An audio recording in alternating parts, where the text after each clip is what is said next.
I think it's interesting when we talk about pride because um, pride seems to be kind of like a base cause of a lot of falling with marriages because it deals with all things that cause problems in marriages. And so when we look back and it turns to be an issue with money, or it turns to be an issue with in-laws or anything, it kind of breaks down. You know, when someone's like, well, I think we should go to counseling, and the other one kind of fights it and thinks that it's not a good idea. It's because the other one's prideful.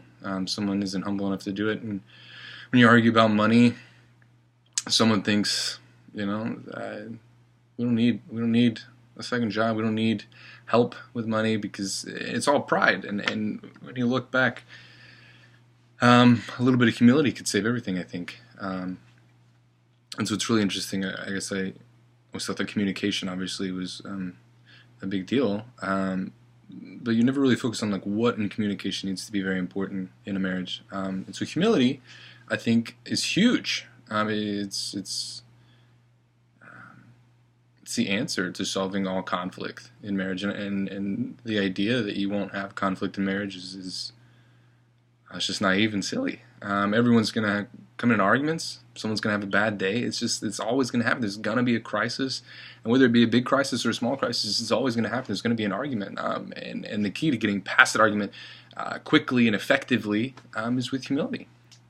You know, and in church, they ask all the older guys, what's the key to a successful marriage? And most of the guys always say, "Yes, ma'am," or "I'm sorry."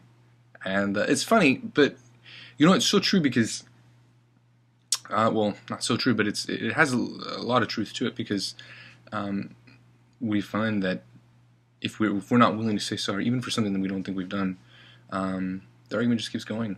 And when we face conflict and confrontation with love and affection, it's a lot easier to move past it. It's a lot easier to solve problems and crises.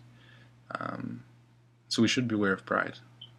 We should always be mindful of a humble heart so that we can have a happy and successful marriage and move past these inevitable confrontations and arguments and fights that we're going to have. And um, if we have humility in our hearts, if both parties have humility in their hearts, then you'll see fewer and quicker crises and contention.